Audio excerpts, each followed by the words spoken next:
10 o'clock now, so I think we might get started. So just to say good morning to everyone today. My name is Nikki Nolan. I'm a Senior Executive Planner with the Eastern and Midland Regional Assembly.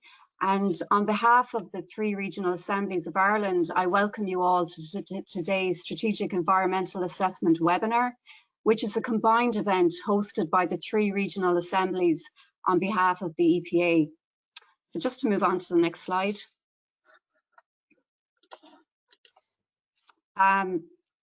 Before we get started today, I just want to run through a few housekeeping items and attendee participation. So first, just to show you the control panel there, which you will see on your screen, and you can open or close that by using the orange arrow, and the panel itself can be moved around the screen if you so wish. So the next slide. We also hope that you will have some questions for our speakers today.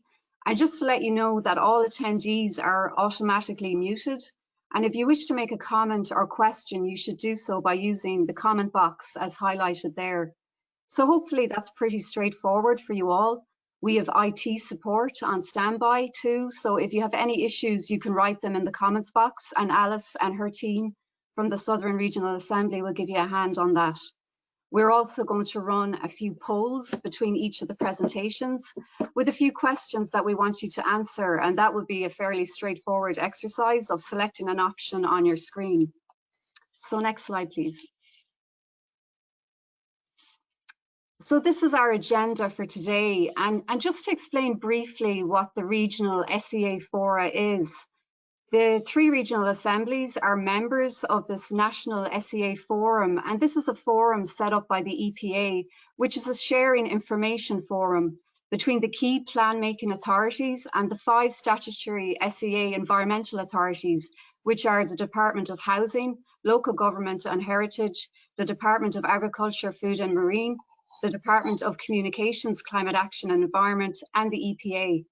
This forum seeks to identify key data gaps and information deficits at national level and seeks opportunities to address these, as well as developing and sharing best practice. And some of you may remember the training workshops on SEA previously, which were held by the then regional authorities. So this event today is like a first step in re-establishing these regional fora training events for SEA at the regional level by the now 3 regional assemblies. So these regional fora events will be important for training and capacity building for local authorities undertaking SEA, and it also provides an opportunity to showcase the most up-to-date research and outputs of the various departments. We think it is good timing given that all 3 regional, spatial and economic strategies have been made at this stage, and local authorities are at various stages of development plan review across the country. These regional training fora events would normally be held separately by each regional assembly, but because of the situation with COVID, we thought it would be more efficient to hold a joint event online as a good starting point, with the aim of holding a series of webinars on particular environmental topics in the new year. And we would like to hear your views on what potential topics we could focus on for these future events. And please feel free to ask any questions as the morning goes on in the chat box, and we will try to answer as many as we can, but we will follow up with you if we can't get everything done today. So you will see our lineup for today. We have 4 speakers: Paul Scott from the Department of Housing, Local Government and Heritage, who will speak about guidance around SEA and planning in Ireland. We've Jerry Clabby from NPWS, who will talk about bringing nature into local development plans. We've Suzanne Wild from the EPA, who will discuss the role of the EPA in SEA. And finally, Sinead Mullen from the Office of the Planning Regulator, who will provide an update on the activities of the OPR, focusing on the research and training team and where they can assist in SEA. So now I will pass you over to Eamon Kelly, who will be our chair and moderator for today's event.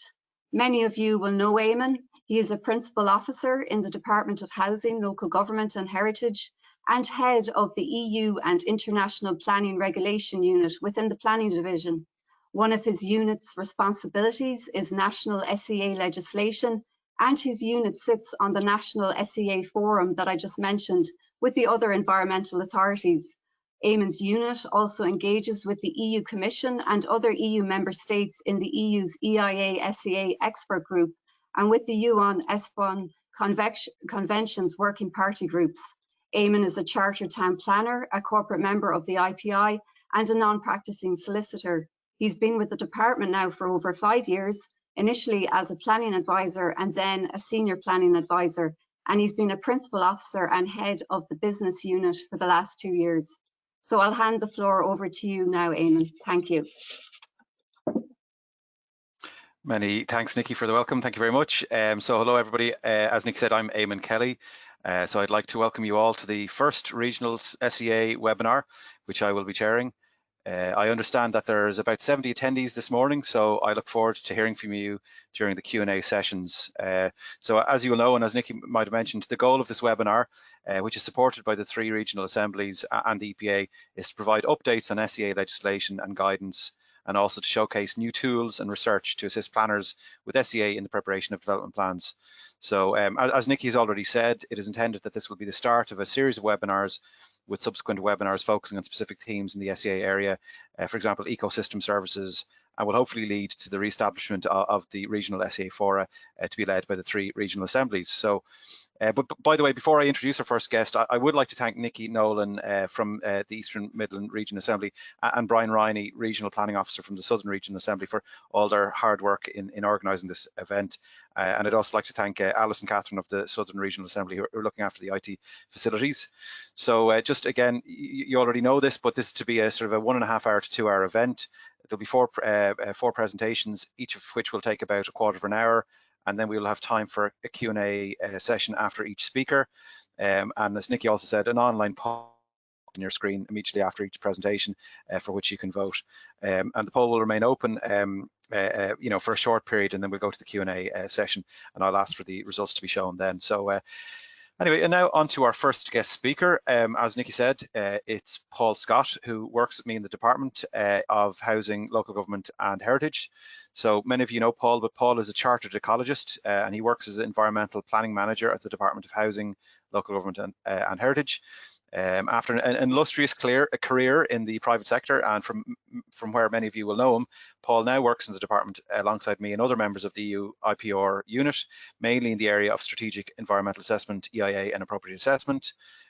Paul is currently finalising the department's new SEA guidelines for planning authorities, which will reflect over 15 years of SEA experience in Ireland and Europe since the last such guidelines were published by the department. So, and now I will leave you and we will go to Paul's presentation. Thanks.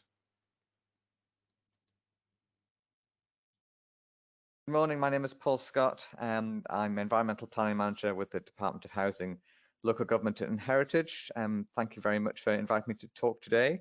I'm going to give you a gentle introduction to strategic environmental assessment and where we are in terms of its role in planning and land use at the moment in Ireland, and also some upcoming things that are happening both in Ireland and abroad. But firstly, I'd like just to talk about a little bit, go back to basics and talk a little bit about the integration of SEA into planning, because there you can see we've got a hierarchy of national, international environmental policy and objectives, and our strategic plans, and right down to our on-the-ground application for planning permissions. And as you'll be fully aware, we have different types of environmental assessments, EIAs, appropriate assessments, strategic flood risk assessments, and strategic environmental assessments integrated into those, into that hierarchy. And what we have now after 15 years of SEA is quite a fully mature and functioning SEA process in Ireland. But what exactly is it? Why are we doing it? Well, don't forget that SEA is a process. It's not, strictly speaking, a report. It evaluates the likely significant consequences of a plan or program made by a public authority. It helps us decide what we can do, where we can do it, and its overall purpose is obviously to protect the environment. And we have to remember that SEA actually came about after EIA, and in Europe anyway, fundamentally came as a result of an analysis of the weaknesses of environmental impact assessment at the project level. So that's why we have similar terminology and it's similar decision support. And again, fundamentally, our objective, we have to remember, is that the objective of SEA is to provide a high level of protection of the environment and to integrate environmental considerations into the preparation of plans and programs. So fundamentally, when we see SEA changing, and there are some certain subtle changes in how SEA is being applied across Europe, fundamentally this underlies why we're doing it, which is the protection of the environment. And if we're doing it properly, then it should be making that environmental impact assessment process easier for projects. We should be putting the correct developments in the correct locations, and we should be having fewer or less lengthy and costly oral hearings, and providing good practice in environmental planning. So other spin-offs that we found with SEA have been setting environmental quality goals. SEA helps local authorities talk to each other. It strengthens institutions by integrating environmental issues right into the core elements of their decision-making processes. It helps us collect data on the baseline, on the environmental baseline that we might not have collected before. And one interesting thing that SEA is obviously forcing us to do is to monitor the actual environmental effects of the plans and programs after their implementation. So just to remind you again how it's been implemented in Ireland, we've got our two statutory instruments, both of which have been amended. And it's important to recognise that 436, SI 436, relates to specific land use plans, and SI 435 relates to everything else, but it also includes the land use planning sector as well. So how is SEA performing in Ireland? Well, the EPA has carried out two reviews of the effectiveness of implementing the SEA directive in Ireland, and the second one was published earlier this year. It's a very good document, very worthwhile, and Tig, Suzanne and Antonia and Ricky, the crowd who have been doing this research, have come up with some really interesting results, some of which is echoes of results that are happening across Europe as well. They used a series of case studies and interviews and looked at using various effectiveness criteria, which are listed there, to analyse what we are doing well in SEA and what are still the continuing challenges. So in terms of what we are doing well, where we have a greater level of engagement, SEA is now fully ingrained in most of the sectors to which it normally applies. We're seeing SEA is carried out for quite a range of sectors outside of the land use planning sector, and there's generally a greater openness to not only carrying out full SEA, but also considering the need even for screening for SEA as well. SEA is being carried out across a wide range of plans and programs, and a wider range of levels as well, from the local right up to the national level. It is still a decision support tool. It's not a decision-making tool, but it does help to make changes in plans or programs. And we're seeing a greater level of acceptance of the role of SEA in allowing those changes to take place, and take place in a transparent way as well. One of the spin-offs of SEA, of course, is the consideration of alternatives. Often the consideration of alternatives is said to be at the heart of the SEA process. And by forcing decision makers to look at alternative ways of doing things and doing that in a transparent manner, it's leading to subtle and innovative ways of changing the ways of doing things, and allowing that to have benefits to the environment and minimizing impacts on the environment as well.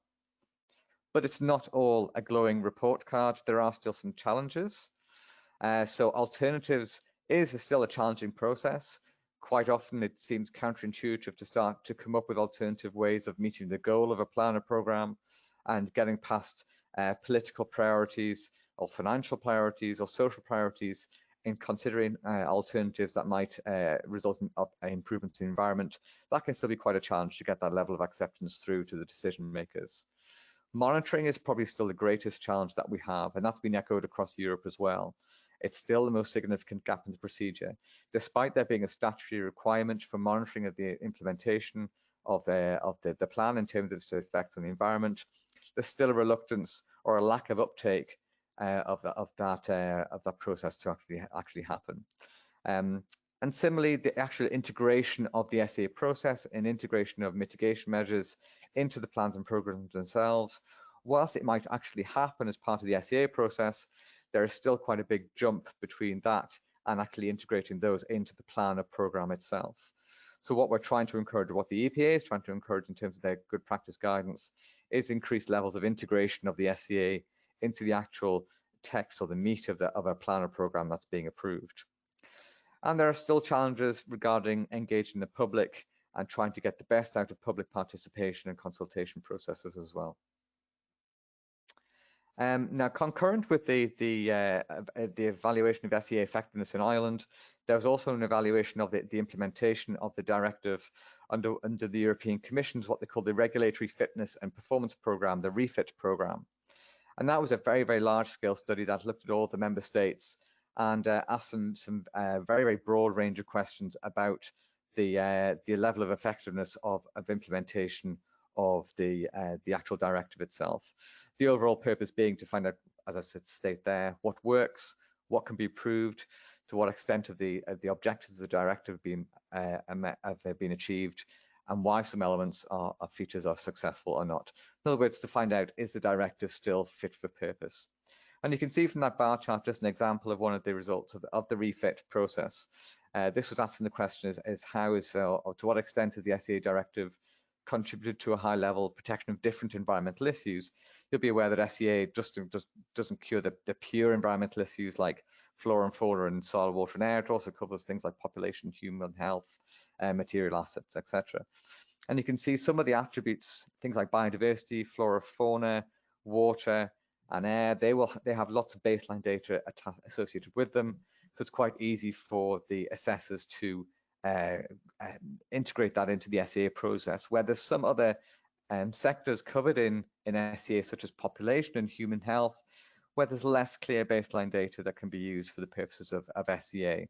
So some environmental sectors are dealt with better in SEA than others.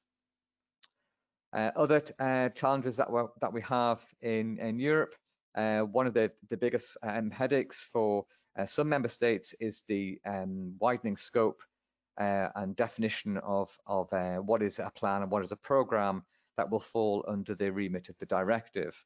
And particularly Belgium is having a problem with this issue at the moment, and I'll be coming on to that in my next slide.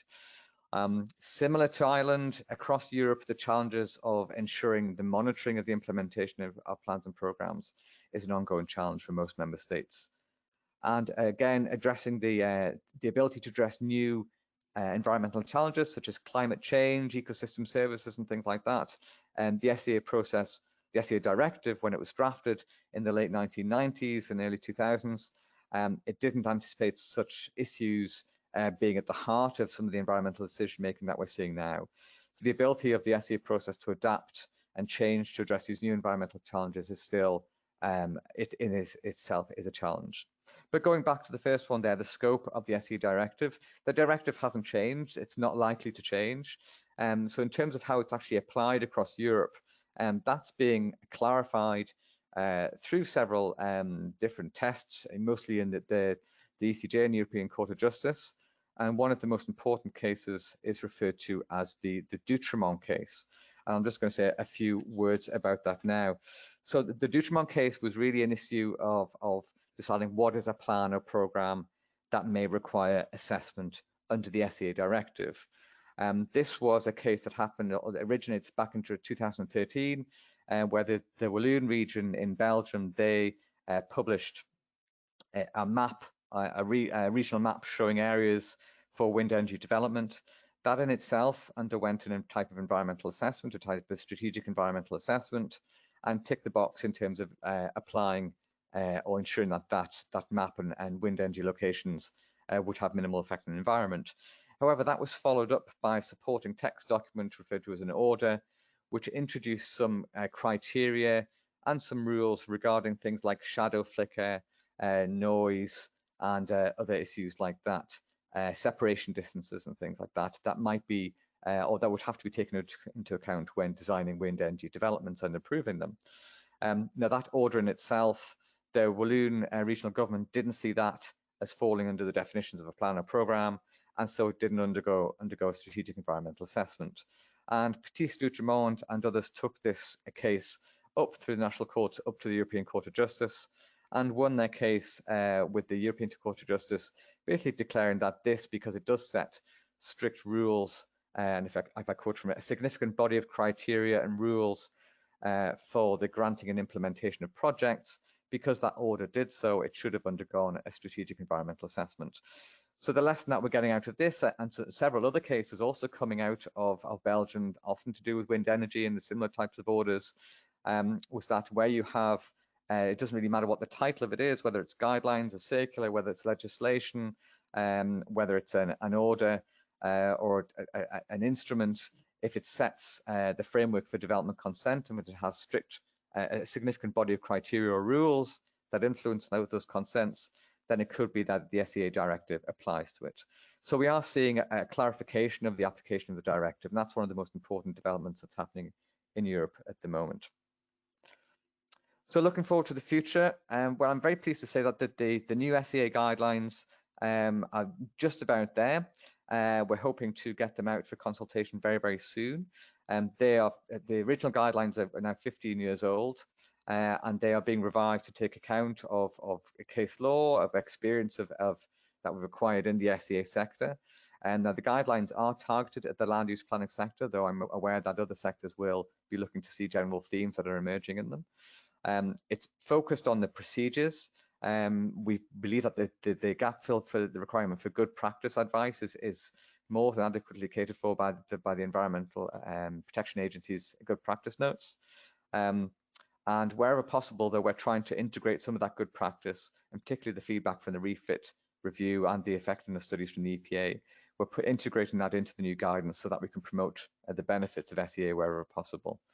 Other developments in Europe that are happening that you should be aware of, there's the European Commission have flagged up the need for SEA screening and SEA for plans that are co-financed by the European Union.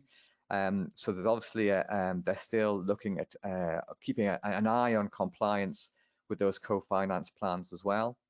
And I think we can see certainly in Ireland, we can see a continuing increase in the improvements in the practice of SEA across Ireland in a range of sectors, and in particular in the land use planning sector.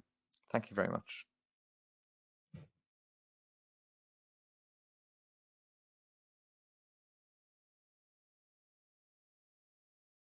So hello everybody, hopefully you can all see me. That was an excellent presentation there by Paul. I think we're going to have we're going to put a poll up on the screen now for you, those attending to, you can vote on this. So as far as I understand, I think you just click. As you can see there on the screen, the poll is at SEA environmental report stage, which part of the process that, you know, this from your opinion is the most challenging one from your perspective? Could you just click one, please?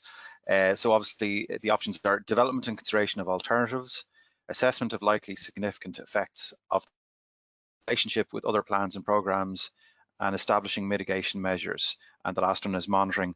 So maybe if you could, I suppose I can't see if people are voting or not, but maybe what we might do is if we go to, maybe we will try this way. We will go to Q&A with Paul first, ask a few questions, and then we'll see if people vote at the end. I don't know if that makes sense.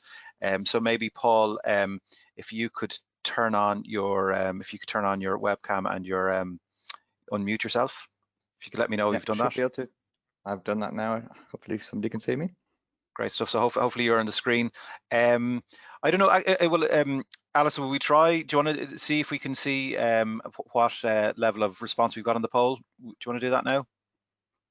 Yeah, no problem at all. We have 85% have voted. So whenever you're ready, I can close the poll. Sure. I think that's a good, healthy participation. And I think maybe for those of you who haven't voted, you'll get opportunities. There's a poll after each speaker. So yeah, no, if you could present the results, Alice, that'd be great. So there you go. That's very interesting. Development and consideration of alternatives is the most sort of most challenging. And obviously after that, then it's monitoring. And I think Paul mentioned that earlier, that's a sort of a challenging issue, not only in Ireland, but across many our fellow member states in Europe. And then obviously and relationships with other plans is the least challenging. Paul, do you have any views on that poll? Yeah, I think it does reflect some of the effectiveness studies, both the national effectiveness studies and the refit study as well. I think some other countries are finding environmental monitoring a little bit easier, maybe because they have had the system set up for several years. I think we certainly have had environmental monitoring systems set up for several years as well, but they haven't been tailored to the needs of SEA. So certainly I think in the next round of plans that we see, there will be an increased focus on environmental monitoring. And you know, I think there's been quite a a lack of uptake of this for lots of different reasons. I think people also forget that it is actually a statutory requirement in the manager's report for development plans and local area plans. But it's interesting as well, the consideration of alternatives. I mean, there's some great guidance out now by the EPA on how best to consider alternatives. But fundamentally, it is quite a difficult process, and I think that's quite often because it happens quite late in the process as well. And the consideration of alternatives needs to happen very, very early on. And I think the way that we do consider alternatives, you can do that in quite clever ways. They don't have to be fundamentally radical alternatives to what's being proposed. They can be minor tweaks to the overall objectives and the overall goals of a development plan or an aspect of a development plan. Well, that's very interesting. And actually, just a quick question on, we let other people who want to ask a question to Paul. I think you can type your question into the, there's a chat phone. But just in terms of monitoring, obviously the guidelines that you're drafting now, that'll consider it. But have you any views in terms of metrics and being careful what metrics to choose in terms of monitoring, so that you're not trapped into monitoring something that isn't really practical or easy to do? Yeah, well, that's a good point, Eamon. And again, monitoring is something that we both ourselves in the department and the EPA have always advised that you link your monitoring proposals to your strategic environmental objectives and the actual specific and aspects of the environment that you're likely to be affecting. I mean, the purpose of monitoring, which seems a little bit counterintuitive, is it's meant to detect unforeseen effects. So how can you look for something that you're not expecting to happen? So that is quite a tricky thing to handle. The EPA again have published guidance on monitoring this year, so that's a new guidance that's come out. I think we're going to find that it's an evolving process, and at the moment the advice that we're giving is, any type of monitoring that you're doing is better than no monitoring at all. But the cleverer you are, the earlier in the process that you actually start to think about what monitoring is already accessible out there, and how does this relate to the effects of my plan or my program, then the more effective the more efficient you can integrate it into the process. So think early and think simple is the message for monitoring. No, that's great. Now, I don't know, I can't see have any questions come through. Oh, here it is. Sorry. Oh, we've got a question here. Let's see who, I can't see who it's. Oh, it's from Graham Diamond. Does Paul have an opinion as to whether the local transport plans mandated by the RSES should be subject to SCA, or would it suffice to import policies from the LTP into the relevant plan and go to the plan? Obviously, you're always limited in what you can answer, so you can answer in generic sense. But I suppose I can't answer specifically on those plans because I'm not 100% familiar with them. But if you do look at the directive, it does recommend that you avoid duplication of assessment. So if something's been assessed at the RSES level, you shouldn't be assessing exactly the same thing again if it's happening at the same level. But if you are transposing a policy or an objective in the RSES into a more specific geographic level, or clarifying how that policy is going to be translated into the framework for development consent, then it might be that the SEA directive or SI 435 might apply to it. But it really is, the devil is in the detail for those kind of things. That's great. I can't see any more now. Maybe Alice, you might let me know if there's any more questions coming through, but I've one myself actually. Alice, are there any? That's the only one I've got so far. Yeah, people must be a little bit shy at the start, Eamon. That's the only one we have at the moment. That's grand. I don't worry, we'll all warm up as the morning goes on. Well, actually, Paul, here's one from me then. I mean, and it's more just for discussion, because obviously we've discussed this at great length already. But just are there, what are your views on the implications of Brexit for SCA in Ireland? Obviously, we share a land border with the United Kingdom in terms of Northern Ireland. Obviously, noting Brexit has already happened, but the transition period ends on the 31st of December this year. So any views, Paul, in terms of how Brexit might affect SCA, being that it is an EU directive? Yeah, I mean, just because it's a new directive doesn't mean it sort of drops entirely off the agenda for Northern Ireland. As far as we're aware, there's been a general rollover of all the general effect of the environmental directives, European directives, into the new post-Brexit scenario. So business as usual is the underlying theme, but obviously the detail of how we are going to be consulting a non-member state and how they're going to be consulting us on potential transboundary impacts. That's still to be clarified. And hopefully we're going to be meeting up with some of our Northern Ireland counterparts early next year to discuss the protocols that we can establish for having that cross-border communication. Yeah, and of course we have, separate to the EU legislation, we're both members of the United Nations ESPO Convention. So obviously we'll be progressing, as will the UK, the alternate to the SEA directive in UN terms is the Kiev Protocol to the ESPO Convention. So obviously, Paul, we as the department will be progressing that legislation in tandem with the UK themselves have to progress it as well. So that'll be something that'll underpin. So even if SEA itself doesn't apply, there will be a there will still be a requirement to consult in transboundary terms. So, but in fairness, I think Paul, in terms of our interactions with our colleagues in Northern Ireland and indeed in London, is they themselves, notwithstanding Brexit, they're not walking away from environmental considerations, and it's just a matter of finding out exactly what they intend to do. But we don't foresee them somehow, as you said, ignoring environmental considerations or transboundary issues. So we're confident there will be something there. There is talk of a more streamlined environmental assessment system coming out of Westminster, but everybody is sort of waiting to see what that actually means. So obviously, if we watch this space, but again, our system is dictated and led by the European environmental assessment directives, the habitats and EIA and SEA. So our system is dictated by them. If the UK decide to go off in a different direction, which I doubt they'll go off in a very radical different direction, but we'll just have to wait and see what the implications are for that for transboundary consultations. That's brilliant. I have a message here from Jean Clark. I don't know, is there a question in it? She wanted to address me on Brexit. I don't know, is there something else you want to ask, Jean, or I'm not sure what the question is. So listen, anyway, maybe look, if Jean wants to speak to me later on, you have my contact details, or you can get it from Nikki and Brian, or Paul, of course. So listen, I think that's all the questions so far. Paul, much appreciated. And maybe would you be able to join us? We're going to have a sort of a close-up panel. We'll get all the panelists in again at the very end in case anybody remembers any questions they want to ask you. Is that fair enough? No problem. I'll be listening in the background. Yeah. Great. So listen, much appreciated, Paul. Thanks very much. Okay. Thanks. So now we're now on to our next speaker, Jerry Clabb. If you could ask Jerry maybe to turn on his webcam and his unmute himself. So hopefully he should appear on the screen. You might let me know, Jerry. I don't know if I can see you when you turn on.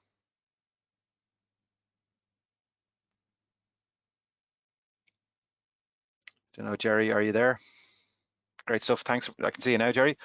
So listen, I'm there now. Yeah. Before Jerry starts, and obviously we'll ask you to turn the camera off again when the presentation starts. So Jerry, for those of you know him, Jerry is an ecologist and head of the ecological assessment with the National Parks and Wildlife Service, which was recently transferred over to my department, to the Department of Culture, Heritage and Gaeltacht. Although Jerry, I think some functions still rest with your old department, and they'll transfer over fully, I think, in the coming weeks and months, I think. He also leads a team of divisional ecologists responsible for providing advice and guidance in relation to ecological assessments in a range of contexts, including in relation to the department's functions as a statutory consultee in planning, forestry and agriculture. And obviously they're one of the key environmental authorities in the SEA process. Prior to working in national parks, Jerry was a heritage officer with Fingal County Council, where among other things he contributed to the development of natural heritage policy for statutory land use plans and to the consideration of environmental assessments for a wide range of planning applications. So this is much appreciated. So I think we'll both turn our webcams off, Jerry, and we'll let the presentation go, but and we'll speak to you afterwards. Thanks very much.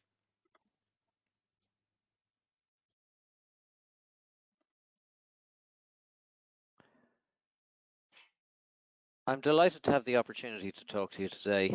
My presentation will focus on the steps you can take in your next city or county development plan to integrate biodiversity considerations into the plan. I hope to demonstrate to you that there are many practical ways in which you can shape your city or county development plan to benefit biodiversity, and in so doing, to benefit the communities you serve. The presentation is based primarily on feedback that my team has been providing in response to development plan issues papers across the country in recent months. You'll see who we are on this slide, and also there's some contact details there. And we want to engage with you as effectively as possible to assist you in drafting your next development plan. In relation to the divisions referred to there on the slide, the Northern Division is the red and orange, the Western Division is the green and light blue, the Southern Division is the pink and purple, and the Eastern Division are the two blues to the right of the screen. While we have a wide-ranging role, our role in this context is to advocate for biodiversity to be fully integrated into development plans. This reflects the government's policy to protect, manage and restore biodiversity as set out in the National Biodiversity Plan and reflected in the National Planning Framework, the NPF. This in turn reflects the EU's aims and objectives in this area to halt and reverse biodiversity decline, which in turn is in keeping with international commitments as part of the UN Convention on Biological Diversity. You'll all be aware from the media and from this slide here demonstrating it that biodiversity is declining rapidly worldwide. We know that this not only has consequences for wildlife, but for our lives too. In the EU since the 1990s, there has been a loss, for example, of 32% of farmland birds, 40% of grassland butterflies, and in some parts up to 80% of pollinating insects. Losses of pollinating insects alone threaten future food production. As set out in the EU Biodiversity Strategy for 2030, we must work together to halt biodiversity loss and then restore it as part of our efforts in ensuring that lives and livelihoods are sustained in the 21st century and beyond. Our first task is to ensure that the provisions of current legislation and policy in this area are fully and effectively implemented. The good news is that there are many practical steps that you can take, that we all can take indeed, in relation to the protection and restoration of biodiversity. You'll see here that in relation to all of our goal to achieve sustainable development, that biodiversity underpins everything that we do. And so we must make common cause, I think, in this regard. In relation to biodiversity, local action is global action because each county and city in Ireland has its own suite of habitats and species, each in need of protection and restoration in a unique local setting and context. Your work in identifying land use policies and objectives which can integrate biodiversity in a proactive and precautionary way is therefore hugely significant, and it is this work that we seek to support. As you will all be aware, this is also a requirement of Section 10 of the Planning Act, and it's encompassed by Objectives 58, 59 and 60 of the National Planning Framework. In protecting and restoring biodiversity, a key focus must be the protection and restoration of the habitat types and species for which our European sites, our special areas of conservation and our special protection areas have been designated. This is together with sites which have been designated at a national level, which includes national natural heritage areas and nature reserves. And beyond this, there should be a focus on habitats in the wider landscape, which are also important for biodiversity, and such as hedgerows, wetlands, coastal habitats, and many others, and on the many species protected by the provisions of the Habitats and Birds Directives and by the Wildlife Acts. In achieving this goal, there needs to be clear and robust objectives in your development plan, including objectives to protect, conserve and enhance biodiversity both within and outside protected areas. All the development plans we review have a good suite of such policies and objectives, and we generally recommend that this section of the plan is reviewed and objectives added or strengthened as required. This may mean, for example, adding an objective in relation to invasive species, or adding an objective to ensure that environmental assessment is carried out as appropriate. In addition to these policies, which are often contained in a standalone chapter of the development plan, there needs to be a focus on other aspects of the plan and its implications for biodiversity. In order for this to happen, you need to be aware of the biodiversity resources in your county or city.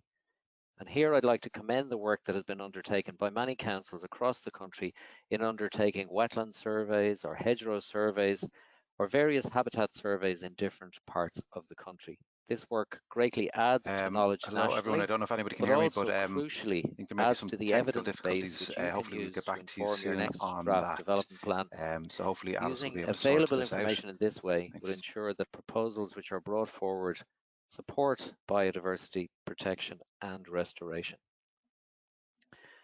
And this is where SEA and AA can assist you also.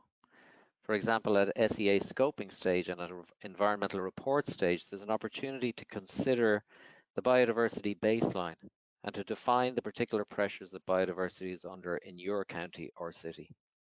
By reviewing the environmental report for your region's regional, spatial and economic strategy, you can begin to understand the regional picture and the biodiversity resource at this level. Work in relation to appropriate assessment will give you and your team a better understanding of the biodiversity in European sites and the pressures the habitats and species there are subject to. This biodiversity evidence base will provide you with the information you need to guide policy and objectives in the draft plan, ensuring that policy in areas like housing or transport, infrastructure, energy, tourism, recreation, and climate all work to support the protection and restoration of biodiversity. Both SEA and AA are crucial processes in this regard. These assessments are not ends in themselves. Their only purpose is to guide plan making to ensure that a high level of protection for the environment and for biodiversity is achieved. Crucial to success here is close integration between the plan team and the SEA and AA team. It's also crucial that environmental issues are brought to the fore as early as possible in the process, so that key considerations flowing from the analysis of environmental evidence informs the emerging plan. We strongly advocate the use of the Environmental Sensitivity Mapping web tool and the EPA's excellent resources in relation to SEA, which are available on their website. I'd now like to provide some key suggestions emerging from our recent review of over a dozen issues papers for development plans across the country. I'll cover 4 areas that we consider merit comment and attention. Firstly, I'd like to talk a little bit about greenfield development. We fully support the compact growth model set out in the National Planning Framework. As the NPF points out, over-reliance on greenfield development is associated with environmental impacts, including habitat loss and fragmentation. Where there is a need to zone greenfield land for development, this must be informed by an understanding of the local biodiversity resource. In choosing which lands to zone for new development, there should be a focus on avoiding impacts to biodiversity in the first instance, together with a focus on reducing impacts once lands have been selected.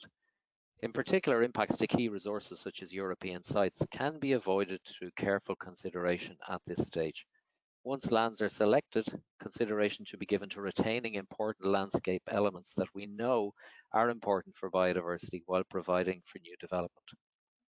This includes small wetlands, woodlands, groups of mature trees, hedgerows, and riparian corridors along rivers. Providing for this at the plan making stage, whether this is a development plan or a local area plan, means that results at the level of the individual development contribute to a wider landscape level result in terms of biodiversity protection and enhancement.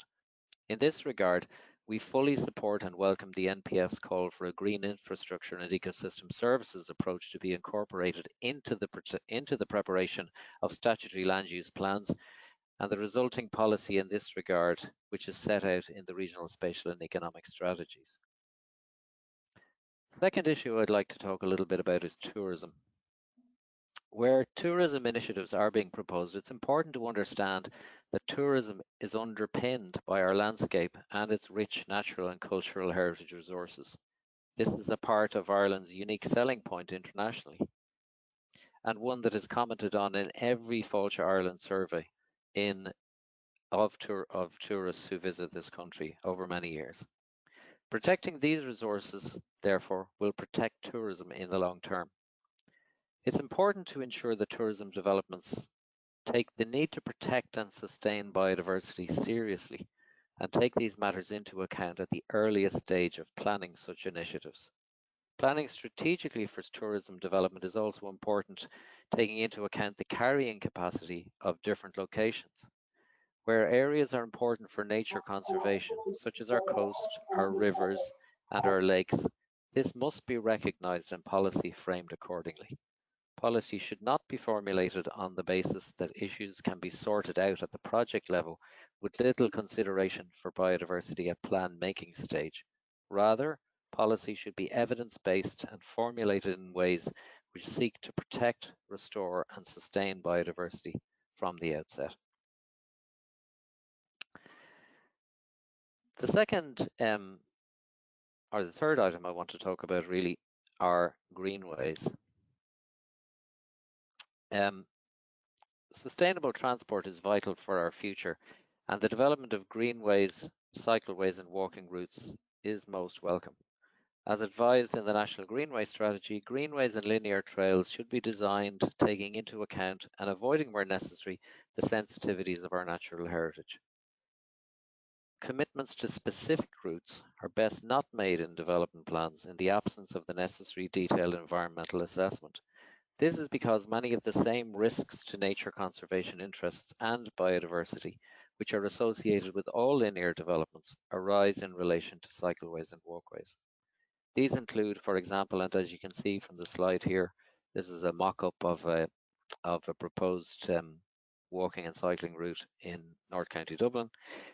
But you can see here that provision of such a facility at the very least involves land take, it involves habitat loss potentially, disturbance through lighting potentially, and just disturbance by increased usage, where in the past some of these areas would have been used by very few people.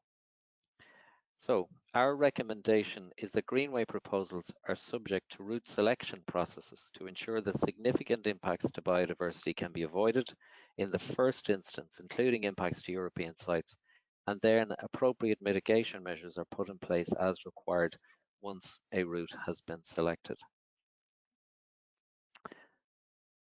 And lastly, then I just want to spend a couple of moments talking about water. First of all, I want to say that we fully support and commend the work of the local authorities' water programme in working to meet our obligations under the Water Framework Directive and in the development and implementation of our river basin management plans. In formulating development plans, authorities must ensure that increased demands on wastewater systems and increased demands for water supply don't lead to a further deterioration in water quality, with consequent impacts to biodiversity, including impacts to European sites. We also support and encourage the use of sustainable drainage systems to manage surface water, which among other things provides benefits for biodiversity when such systems are well designed. In particular, appropriate riparian setbacks support the attainment of high ecological status for water bodies and the conservation of biodiversity in our rivers and streams. There are plenty of excellent recommendations in the recently updated Inland Fisheries Ireland document, Planning for Watercourses in the Urban Environment, and which I commend to you, and as I say, which is full of lots of good and practical suggestions. And we also discourage to the maximum extent possible the culverting and realignment of rivers, streams and other watercourses. And where culverting must take place, and as I say, we really want to emphasize that this should be minimized. We want to see ecologically friendly box culverts used rather than piped culverts. Again, there's guidance from IFI and indeed from OPW in relation to these matters, and I recommend that you consult these sources in that regard. So that brings me to the end of my presentation. I hope that it has been some use, and as I say, our aim is to support you in formulating development plans which fully integrate biodiversity considerations into the plan, into these plans. And I hope that the presentation has given you some food for thought. Thank you.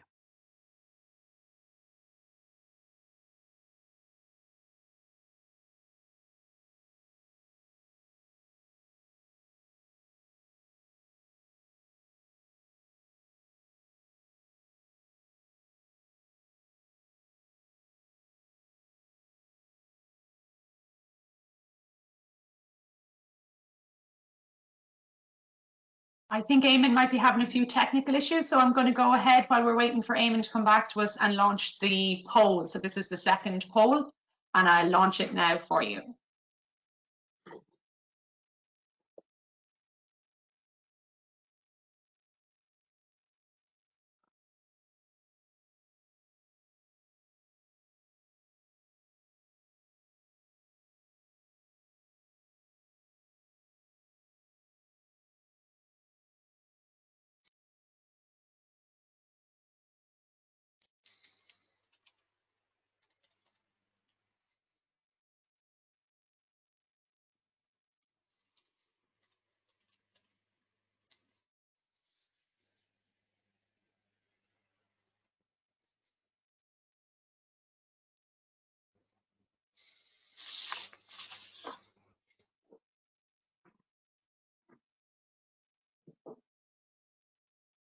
Okay, we'll just give it another 30 seconds and we'll get all those responses in and I can share the results.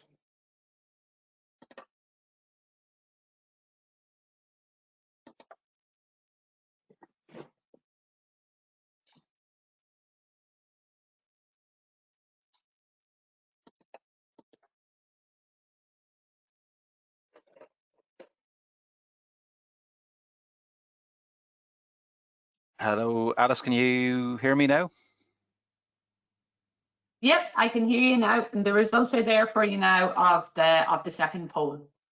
Brilliant stuff. Just in terms of technical, I don't know if this. I think some people are experiencing the same. I think some people there was a slight delay in Jerry's presentation, and it would have finished sooner for some people than others. So I don't know if others. But anyway, look, listen, we keep going as ever. These technical issues do arise. So again, back to the poll, and thanks, Alice, for putting that up. So this is on Jerry's presentation. What environmental topics should future SEA webinars focus on? Sorry, apologies, not Jerry's. This is to do with the wider webinar. And I see there that the vast majority of people have focused on climate action, which is very, should be at the top of all of our thoughts in terms of the EPA's recent State of the Nation report from yesterday, clearly pointing at climate action being an issue. Otherwise, nature-based solutions coming in close second, and then we've water management, biodiversity, and air quality. So maybe, Jerry, if I could ask you to turn on your camera, and there you go. You can hear me? Can you hear me, Jerry? Yeah. Yes. Excellent. Yes. How did you? Just asking you there. Were there any issues in terms of technical on your side, or is it just me? You had no problems with it? I could see myself. Yes. Good stuff. That's the main thing. So listen, in terms then of any questions, if anybody has any questions for Jerry, but maybe will I start to get the ball rolling, ask you a question or two, just in terms of your presentation. So Jerry, you mentioned that the RSES is in your presentation, and you said that the need to think about biodiversity resource at this level as well as the county or city level. So maybe could you explain how this is important when it comes to biodiversity? Yeah, no, I think the point I'm making there really is that obviously biodiversity moves and doesn't stay at the boundary of your county, and so understanding what's happening beyond the county boundary is important, and particularly in relation to things like rivers. You know, lots of our rivers cross several county boundaries, and understanding, for instance, using the data available perhaps in the catchments.ie, the EPA's website there, or just to understand the pressures and the issues that might be arising in the wider catchment, in the wider river basin area, is important in terms of understanding what's happening in your own county. Some counties, for instance, Limerick comes to mind, would be at the end of a river, you know, the Shannon, whereas another county on that network, like Leitrim is at the upper end of it. So obviously what happens in Leitrim and Tipperary and all the way down will ultimately, you know, affect what happens further down the river. So, you know, it's just that. Or even in terms of birds, for instance, you know, we've lots of sites designated for the protection of birds, special protection areas. A lot of our birds are migratory species. They move often daily between sites. Those sites sometimes cross county boundaries. So it's just important that we begin to have a sense of how things work and not just stop at the county boundary. And the RSES, and the point I was making was really the RSESs all had an SEA.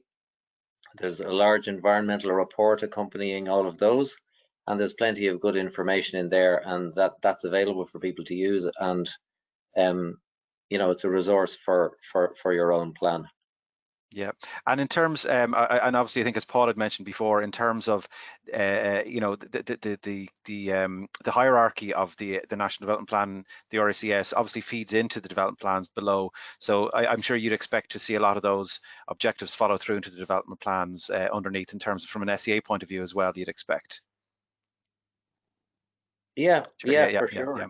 Yeah, and I mean, I suppose important as well to look at what the mitigation measures were in the SEA at the regional level, and to see that those kinds of issues are being at least factored in at the county level, you know. Yeah, no, very good. Jerry, I have a question here from one of the attendees, Graham Hunt. Actually, well, it's sort of two questions, but maybe I'll read them both out. On the issue of development of greenfields, is the issue not complicated by evidence that agricultural activity is the most significant contributor to climate change gases, and is also a significant contributor to habitat losses? I think that's the end. I can't see any more of the question. And then, could appropriately designed development of greenfields actually better protect existing habitats and provide more opportunities for new biodiversity and reduce greenhouse gas emissions? So effectively, the focus really from Graham's question is on the benefit and development of greenfields. Yeah, I mean, I think what he's arguing there is that because agriculture, that developing greenfields is greenfield land is a better option than doing agriculture on it.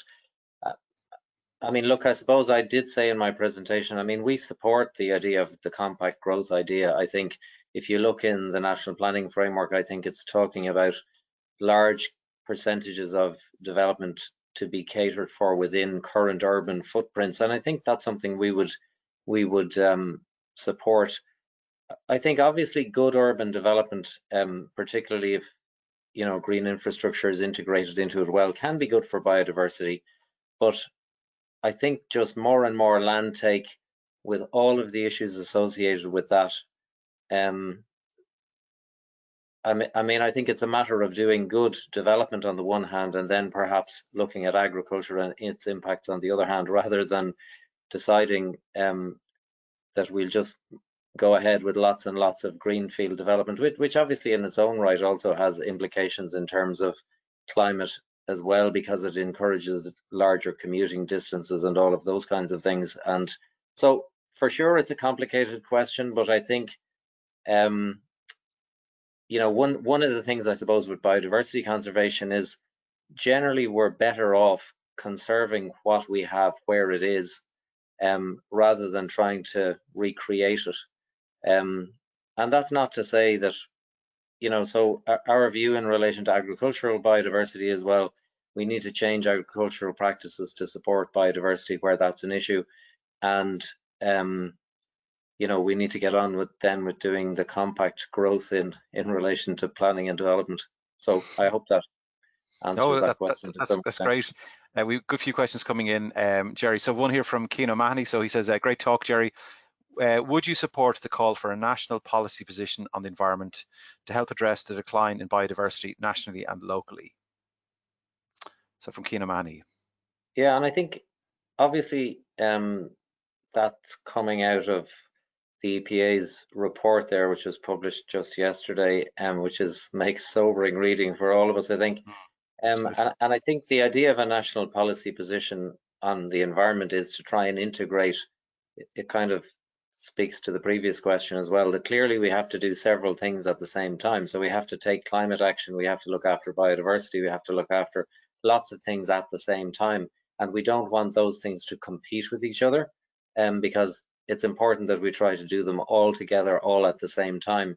So for sure, I think we'd be very supportive of that idea, that we need to, while doing action for climate, think about biodiversity. While doing action for climate and biodiversity, we absolutely have to keep thinking about water and air and other things. So sure, that's complicated, and any way that we can bring the government system together to address those issues in a more focused and joined up way is a good thing, and something, of course, that we would support. Very good. Another question, Jerry, then from Jeremy Ward. Do you feel that the EU Restore objective is being fully taken on board? SEAs to protect what we have, which is a minimum standard only. Are green and blue infrastructure strategies becoming the norm? So that's from Jeremy Ward. Well, I think if you look at, I mean, essentially the EU's biodiversity strategy up to 2020 was to halt biodiversity decline. That didn't happen. So now the new strategy is, because we are where we are and the declines have been so precipitous in many ways, that we now have to say, well, it's protect and restore essentially across large swathes. And for sure that applies in Ireland. I mean, our recent reporting in relation to the Habitats Directive, the habitats and species that are protected under the Habitats Directive, show essentially 85% of habitats in unfavorable condition. And a lot of those restoration does apply in those contexts. So I think, but the one thing I would say, if you look at the European State of the Environment report, which was published earlier this year, 2020, one of the things they say in there, which I think is absolutely true, and again, it was echoed in the EPA's report yesterday, if we could simply do what we're required to do by current legislation and policy, without doing anything else, we would achieve a lot. We would get a long, long way to the EU's 2030 goal if we simply applied all of the laws and policies that we have in place at the moment. So rather than getting too hung up at the moment on, you know, making bigger and better and bolder objectives and more focus on one thing or the other, I think we should really all focus on doing what it is that we're supposed to do right now. And then if we were all doing that and that was done effectively, I think we'd be a long way down the road. In relation to green and blue infrastructure, like, for sure, I think they're important. I think from our perspective, you know, the planning system, these tools, if you like, provide a way for the planning system to integrate biodiversity considerations into what the plan, into the complicated business of planning, where you're trying to take on many, many considerations at the same time. But I suppose for us, what we would remind people there is that biodiversity needs to be at the heart of those strategies, and not to you know, so for instance, if you look at the EU's definition of green infrastructure, it really focuses on the Natura 2000 network as being at the core of it, and then other landscape elements supporting that network of sites across the EU. And I think that's something we'd very much support. Very good. And maybe the last question here from Vera Blake. Hello, Vera, how are you doing? Riparian setbacks in urban environments, just in terms of, would you be able to discuss the approach? Should they be addressed on a site-by-site basis, or just should there be general policy for riparian setbacks? Well, I think you know, I did mention the IFI, the Inland Fisheries Ireland publication there earlier, and that is very useful, and it talks about, you know, how to approach this at various levels. I think it's important in the plan or at a county development plan level or at local area plan level to try and have a kind of a thought out approach to rivers and to how you treat them. Now, for sure, in some urban areas, a lot of development has already taken place right up to river margins, and in those circumstances, you know, things perhaps are much more difficult and need to be dealt with on a case-by-case basis. But I do think looking at the whole river corridor and trying to look at it like that, and to try and say, well, the aim is to support the river system, And how do we do that? How best do we do that, taking into account the fact that some of it will be developed right up to the riverbank perhaps, and some of it won't be further out from an urban core, and how we do that kind of effectively over time. And then perhaps to use opportunities as well as they arise, which I think is important. So if we're redeveloping a site, is there a potential to unculvert part of a previously culverted stream, for example? Some councils in Dublin have been quite active in doing that with good results, say in scenarios like where there's public parks involved. You know, it's quite possible to do that, and it's very good. So it's also a matter of taking those opportunities. And in rural settings, I know one of the focuses that we would have with Inland Fisheries Ireland as well is the removal sometimes of barriers to fish movement up rivers, you know, which are often there. They're historic, and fish can't navigate up past certain points in rivers. And there are opportunities sometimes where perhaps a bridge is being, you know, repaired or restored or whatever, to have a look and to see could public authorities work together maybe to achieve goals in those kinds of areas as well. Yeah, no, listen, that's brilliant, and many thanks for all those who send questions in. And Jerry, maybe if there's any more questions for Jerry, maybe we'd ask you back at the end. We'll have maybe a quick panel session with all the speakers. Is that okay, Jerry? Yeah. That's great, yeah. Thank you. Listen, much appreciated. Excellent presentation. Thanks very much. So we'll move on. If you turn off your camera and mute, and we'll get the next speaker up. So the next speaker is Suzanne Wild. So again, we're very happy to have in Suzanne, obviously in the EPA, who are one of the supporters of this forum. So Suzanne Wild started working with the EPA in 2007 in the licensing program of the EPA, program of EPA permitting for genetically modified organisms, followed by wastewater discharge authorizations, dumping at sea permits, and industrial emissions directives and licenses. How you doing, Suzanne? You there? Suzanne joined the EPA's SEA team in the Office of Evidence and Assessment in January 2020, and some of you will know Suzanne from the Interdepartmental National SEA Forum. Certainly, I've worked with Suzanne on that forum, but long before that as well. So previous to her work in the EPA, Suzanne worked in Wexford County Council and also in private consultancy and in the Environmental Research Institute in UCC. So just of note, we're going to have Suzanne's presentation now, where both myself and we'll turn our cameras off now, Suzanne. And after that, then we will have a short video to play from the EPA, and then we'll take some questions for Suzanne. So listen, I'm going to get out of the way, and I'm going to let Suzanne's presentation start. Thanks very much.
So that was great. Thanks, Suzanne.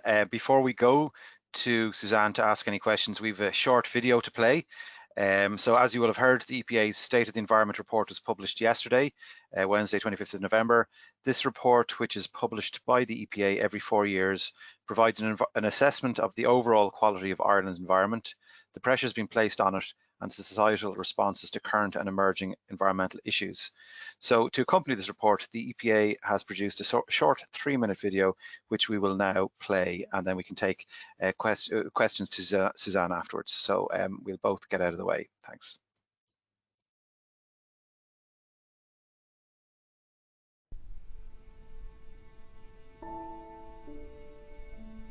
While COVID-19 dominated the news in 2020, climate change, the defining challenge of our time, continued to worsen. The outlook for Ireland's environment is not optimistic. Emissions continue to rise, our pristine waters are on the decline, and habitat destruction threatens our biodiversity.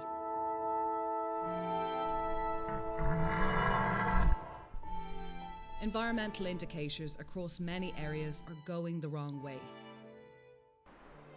But the good news is, we have the solutions. It's now time to implement them. It's been a difficult year, but one that has also helped remind us of how important our blue and green spaces are. How crucial they are to our health and well-being. And that now, more than ever, it's vital that we protect them.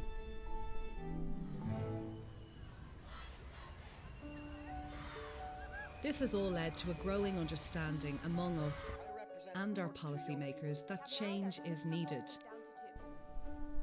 Every 4 years, the Environmental Protection Agency publishes a State of the Environment report based on findings from our researchers. It's like a scorecard, examining every aspect of our environment, and while there are areas that are improving, it has revealed many areas that are not. Transitioning to a carbon neutral economy will mean change. Changes to how we get around, how we farm the land, and changes in how we power our homes and businesses. But with these changes come cleaner air and cleaner water. It's hard to feel optimistic during the pandemic, but maybe this is Ireland's chance to hit the reset button. A chance to move away from a throwaway economy to a circular one. A time to move toward a more equitable society, one that lives in balance with the natural world. Everything in our environment is interconnected, and so too has to be our approach. A single overarching policy position is needed. A vision to protect Ireland's environment into the future. We all have a role to play, whether it's government, businesses, communities, or as individuals. And with the help of our State of the Environment report, we can all contribute to the protection of our environment and ultimately our health.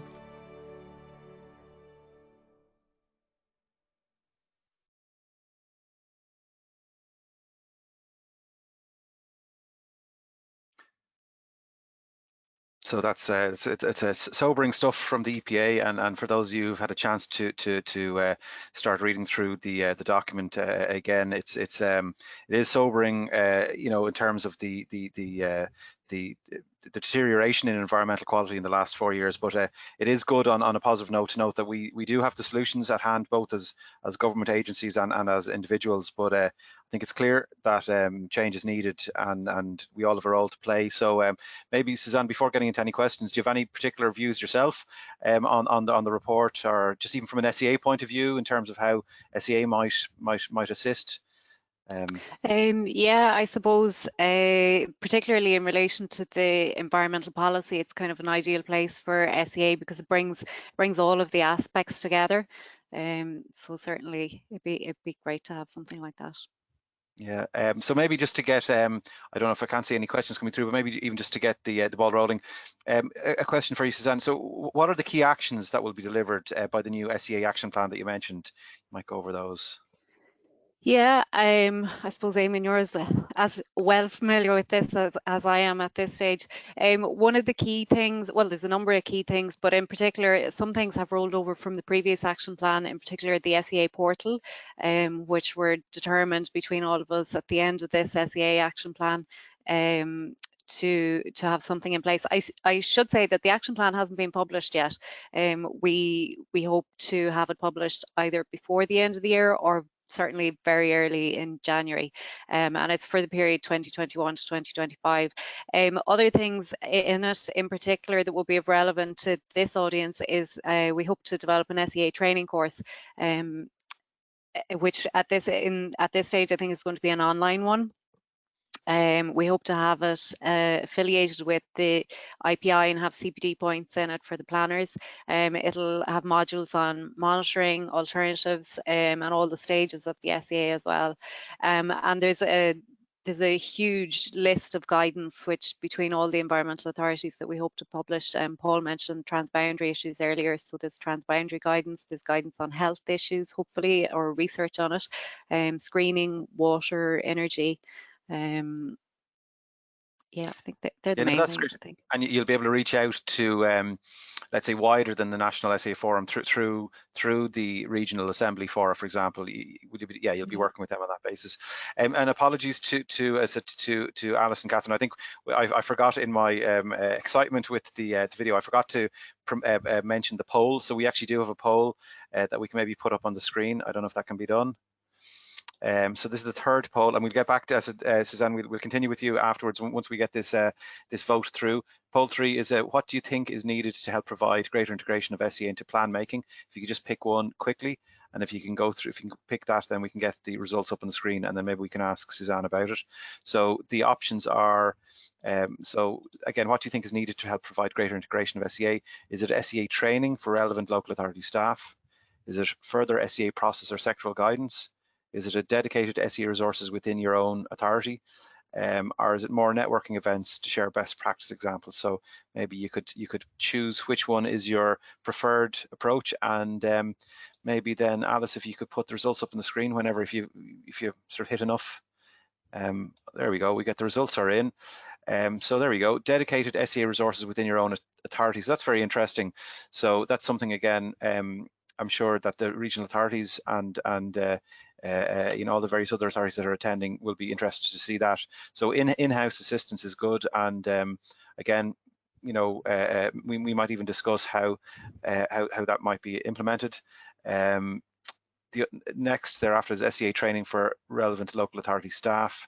And then obviously more networking events is the least preferred, but I suppose we have a lot of these in any case. So it's interesting to see. So Suzanne, we can take that off the screen now. So in terms of resources within their own authority, Suzanne, do you have any I don't know, in terms of EPA's roles, it's not putting it on the EPA as such, but in terms of the ability to reach out to authorities, is that something that does that resonate with you?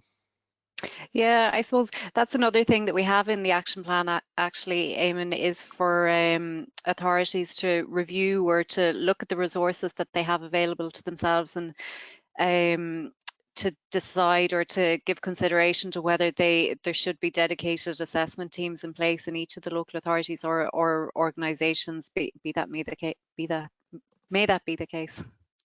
Yeah, no, it's a fair point. I mean, well, even in terms of myself and Paul Scott, only 2 years ago our unit didn't exist, but I think the unit very much reflects the sort of the additional complexities and the additional sort of requirements that are placed on authorities. So we've certainly we had to lobby and make our case internally within the department to get the unit set up. So maybe it's something for people who are watching this, attendees themselves, to maybe think about in terms of how to address the powers that be within their own authorities, to see if they can get resourcing and funding for that, and maybe even additional staffing to assist. But anyway, look, listen, that's very interesting in terms of the poll. Maybe just even to ask you another question then, Suzanne, how can we make better use of the SEA GIS tools that are available? Any views in terms of the tools? Yeah, the tools that are becoming available, we've got more and more tools. As I mentioned about the EPA maps and the ESM web tool, which I know Gonzalez and the team in Arrow and Maynooth have done amazing work on. They're planning more training for next year, so there will be more online events, and it'll become more certainly a lot easier for the local authority staff if they wish to get more training and become more familiar with using it. Also then, I briefly mentioned the high resolution land cover maps, which are being developed by the EPA, but in partnership with a number of other organisations, and they'll go a long way to help us coordinate and prioritise our response to a lot of significant environmental measures. And I've seen drafts, or I've seen part of the maps that are available, and in comparison to the existing land cover maps for the likes of Careen that's there at the moment, it just kind of blanket covers one area and labels it as a particular type of activity. But these will show, I showed one of the maps, but I don't even know if it shows the level of detail that is available on these new maps. It'll show the hedgerows. It'll allow us to do a lot more work with biodiversity and different types of tillage for agriculture uses for lands and things like that. So they'll go a long way into feeding into SEAs, and they'll also those maps in particular will do a lot for allowing local authorities and other organisations in monitoring for SEA as well, because you'll be able to see the change in land cover over a particular period of time. So those I know colleagues that were feeding into that particular group. So that data, I'm assuming, is it LiDAR or radar or satellite or whatever it is, that's going to be updated on a regular basis.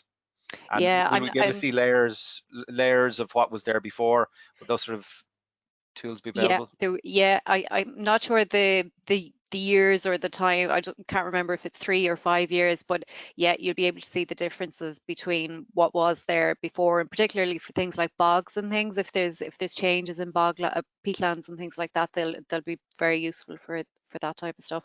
They're hoping to they're working their way through at the moment through the maps on a regional basis, and they're hoping that they might be able to release the data on a regional basis as they work through the validation of the data. But we'll know more early next year, hopefully. Great stuff. I have a question that's come through, Suzanne, from John Desmond, if I can get it onto the screen here. Are there any changes that could be made to the plans themselves in terms of format of plan or wording or objectives that would assist in better SEA? Say that again, sorry, Eamon. So are there any changes to the plans? To the actual plans, substantive plans themselves, that in terms of formatting or wording of objectives, how it's actually written, that would assist in better SEA? Changes to the format of the plans, is it? Yeah, exactly. So rather than I mean, sort of, I suppose plans have been around since the 60s, at least since the Planning Act, and SEA came after the fact, and SEA often, it sort of it assesses the plan that has been sort of for want of a better word, has been in existence for years and maybe has developed and changed over the years. But I think what John is trying to say is, would it be better for us to sort of do a sort of a root and branch review of the actual plan itself as to how it is actually laid out and how the way the objectives are written? Would that assist in having a better SEA process? Yeah, and I suppose another thing that would help as well is to have a plan map, if for want of a better word, to show the hierarchy of the plans and where the plan fits in into the hierarchy of regional and national plans as well. That's quite useful to have early on in a plan report. Yeah, and I think obviously, as John will know from the OPR, we have the colleagues in Paul Hogan's unit are progressing the development plan guidelines, and obviously we're in tandem. Paul Scott is progressing the SEA guidelines, so the two of them are not being written in a vacuum. They will be sort of, if not cross-referencing each other, they will be sort of, they'll be published as a sort of hopefully as a sort of a twin pack. So there will certainly be an opportunity to look at the interactions between the two. I don't think any, you know, as we know, SEA is an iterative process, and it certainly should not be, you know, added on after the fact. So I think it's a fair point from John. So I don't think, I don't know if there's any other questions coming through. Alice, I can't see any in any case. You might let me know. No, we're up to date, Eamon. Yeah, John Desmond's one was the last question in. Excellent. Sure. Listen again, Suzanne. Many thanks. We'll have you back because you know, we've just one more speaker, Sinead Mullen, and then afterwards we'll have all four speakers. If there's any other questions, people can put them to you. You know. So listen, thanks very much, Suzanne, and sure we'll see you in a few minutes. Thanks. Thank you. So just to move on to our final presenter is Sinead Mullen, and she'll be presenting an update from the Office of the Planning Regulator, from the research and training team. And just to introduce Sinead, Sinead Mullen has been a senior planner with the Office of the Planning Regulator since September. There she is, since September 2019, and she's working within the OPR's research and training team. Immediately prior to joining the OPR, Sinead was a senior executive planner in Louth County Council for a bit over 11 years. So in total, she's 22 years of postgraduate experience, working principally within the local government sector in planning authorities, including Donegal, Kildare, Dublin North, Louth, and spent 2 years in private practice, that's how I know her myself. So she is a graduate of Queen's University, Belfast, and she holds a postgraduate diploma in public management from the IPA. So and now both myself and Sinead, we'll get out of the way and allow Sinead's presentation to take place. So we'll speak to you afterwards, Sinead. Thanks.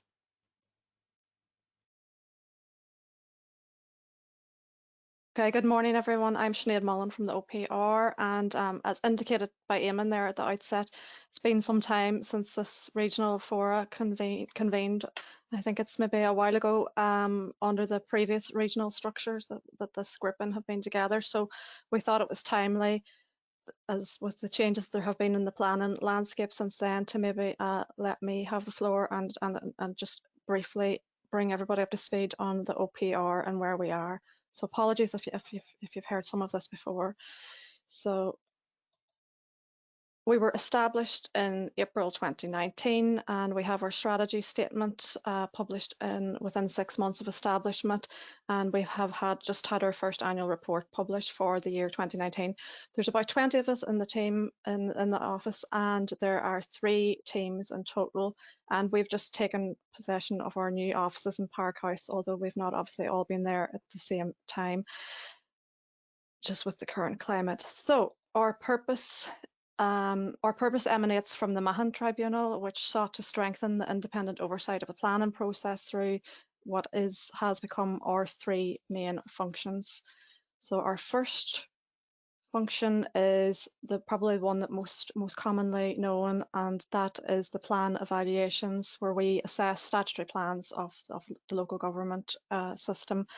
Our second relates to the reviews and examination of local authorities and Bord Pleanola in terms of systems and procedures. And our third, which is my day job, is building knowledge and information base and planning through training of local government members and staff. So having regard to those 3 key functions, whilst we're not an environmental authority like Suzanne and our earlier speakers, we were kindly invited by the EPA to join the SEA forum, so that's why we are here today. I'll just take a quick look at our 3 functions, just to let everybody know what we do, and try and focus on where there's overlap with the environmental legislation. So assessment of statutory plans, we obviously evaluate local authority plans at a strategic level. You will be commonly aware that we make submissions at the pre-draft, pre-plan issues paper stage. We also make submissions at the draft plan stage, amendment stages, and our focus is really centered on climate change and within the context, obviously, of ensuring consistency with the national plan and framework, the regional spatial guidelines, and all of the Section 28 guidelines. So in order to do this, we have actually developed a plans assessment methodology.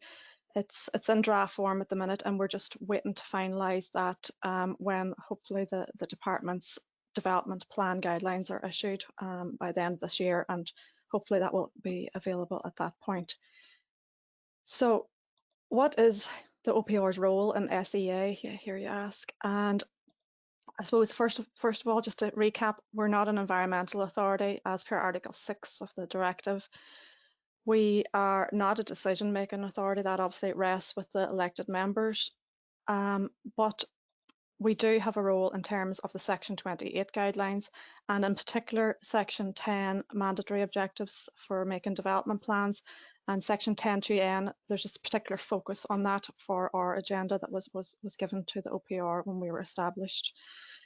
So therefore, we do pay very close attention in our plan evaluation function to the process and to make sure that it has been undertaken and documented.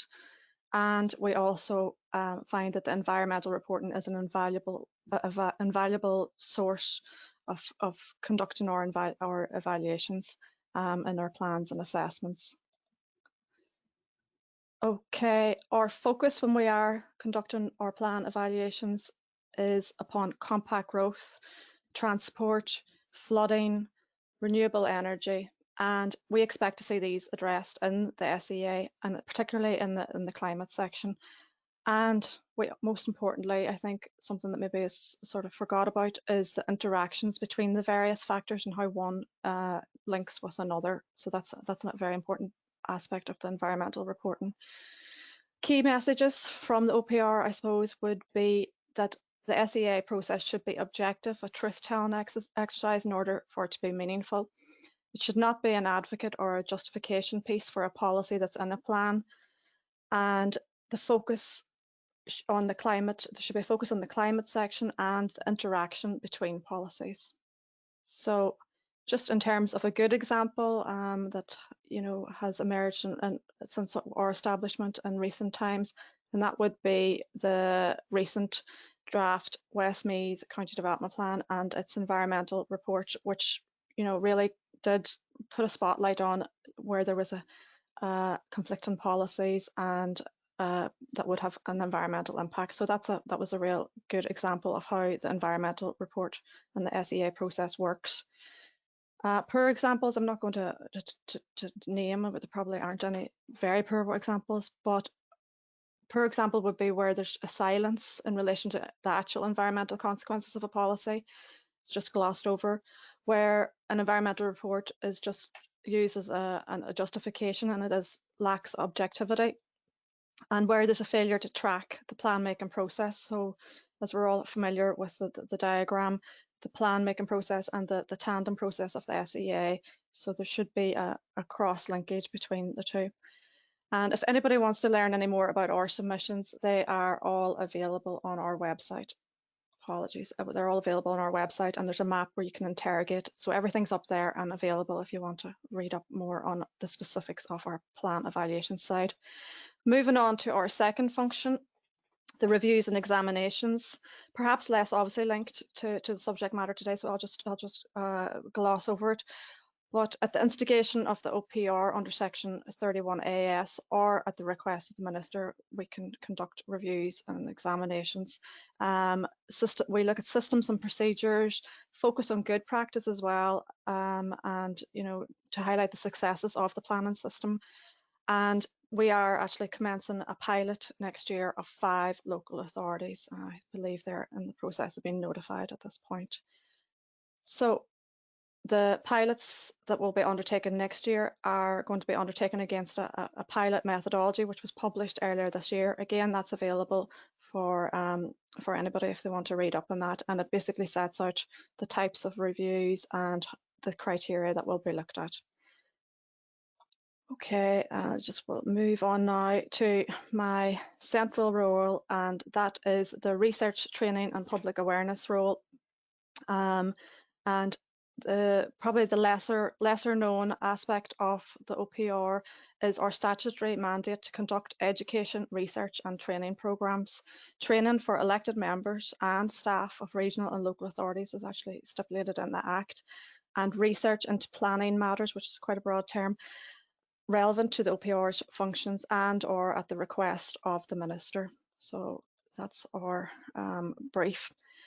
In order to achieve that, we have, as identified in our strategy statement, set up a NPKG group, which is the National Planning Knowledge Group, and that includes representatives from the higher education institutes, non-government organisations, planning institutes, government organisations. So that's to help us guide us along the way in relation to this, new brief on training, research and even the public awareness side of it. So where do you begin with that broad mandate? And we began by establishing a planning research framework, which is also published in September past. So this document sets out how we will address our research function, and it's almost 30 years since Forest Forbitha was dissolved, so we've a bit of time to make up for there and a bit of ground to cover. I'll just maybe run through the framework just to give you a structure as to see how we are tackling the broad brief that we have. So first off, like any planning document, we have a goal, and that is to develop an effective research programme that addresses gaps in planning theory, practice and supports delivery of best practice in the system, with a mind obviously of greater public understanding and participation, and giving tools to practitioners and researchers. And we have objectives to promote sustainable development agenda, which is clearly a key part of the environmental SEA process. We want to provide confidence in the system, address knowledge gaps, work in partnership with other agencies, to advocate and support the use of technology, and to avoid repeating research that's already been conducted. And we're going to have a 2-year programme to outline specific projects. And the structure, how do we carve it all up? So we have 3 strands, we'll quickly run through the 3 strands. First up, we have planning issues. And these are the core planning themes, the big issues: housing, urban regeneration. So they are to reflect current policy, but also in a responsive way.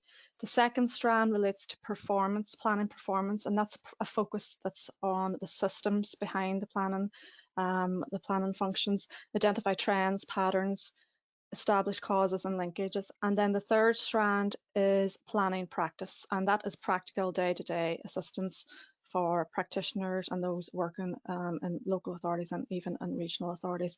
So we want to close the gap between the academic and the practitioner.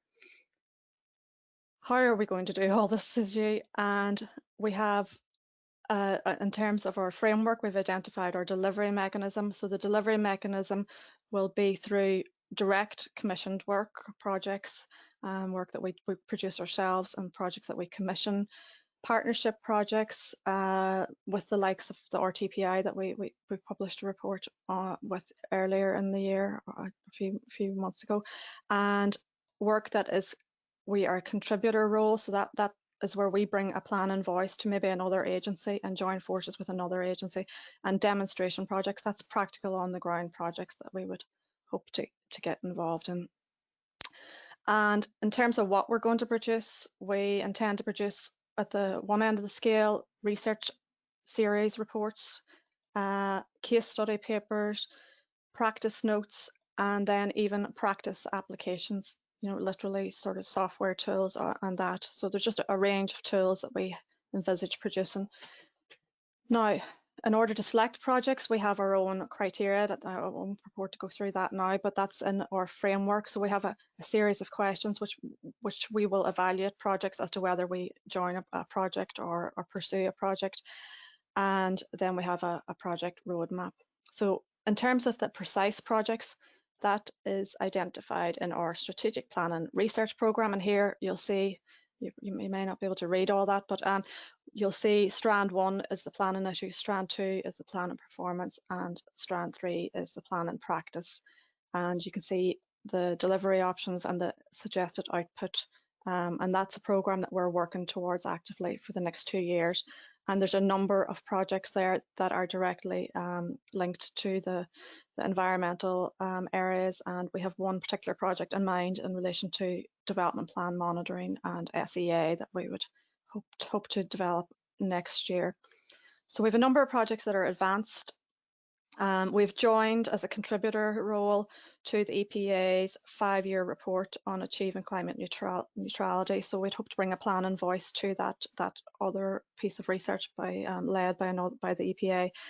We've just published the measure and plan and outcomes, and which we engaged with Scotland, England, Wales, and the RTPI in that venture.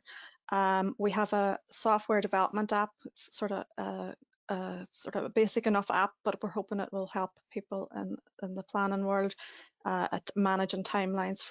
Software tool for the development plan process, and we have a practice note on appropriate assessment screening to help practitioners on the ground. So those are projects that are advanced, ones published already, and we hope to be progressing those. There's a few projects in development in relation to the climate piece. We had some inputs with the department in relation to the forthcoming guidelines and development plans. We are also actively engaged with ICLRD in relation to a project on changing spatial relationships between home and workplace. And in the second strand, we are hoping to look at validations, Part 8s, traveller accommodation, and in the third strand, we're hoping to look at planning conditions in Section 247. So just those are live, and we're hoping to progress soon in next year. With projects that are more conceptual at this stage, response to COVID-19, compact growth, brownfield land activation. So they will probably be at the later half of 2021. And again, the project that we're keen to focus on and maybe hopefully work with the EPA on is planning, monitoring and development plan progress reports and SEA monitoring. So that will be one that's particularly useful for this group if we pursue that late next year.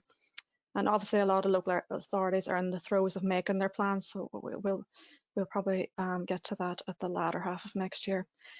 Projects that we also wish to pursue, but we sort of obviously need to wait for the legislative framework to fall in place. The marine area, SEA, EIA, these are some of these projects have come from feedback that we've had with our stakeholders, and we're relying on evolving legislative framework coming out, not least of which is Brexit on the transboundary issue.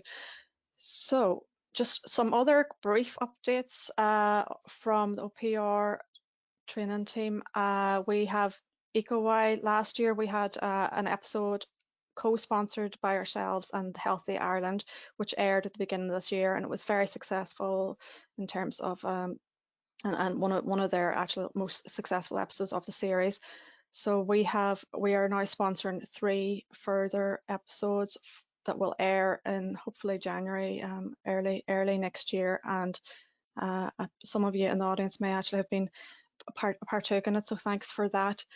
We also have 3, we've had several webinars for councillor training during 2020. The first module was successfully completed there at the end of last month, and before lockdown earlier in the year we actually had a module that focused on environmental area, and we hope maybe that was of some benefit to you and your elected members in making your plans. And we are now kicking off tomorrow actually on the second module, which is focusing on implementing the development plan.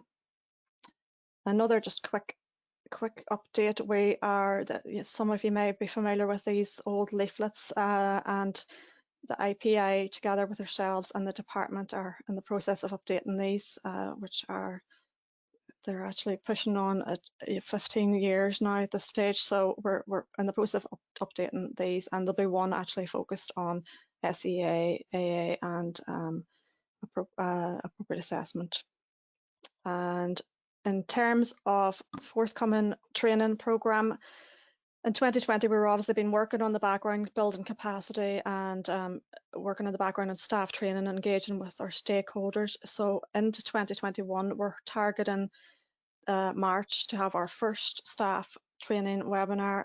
We're hoping to work with some of the other agencies in the department, including hopefully the EPA, on rolling out training as and when new policy emerges, and we're hoping to do some more joint ventures with the professional institutes like we did earlier this year with the IPI.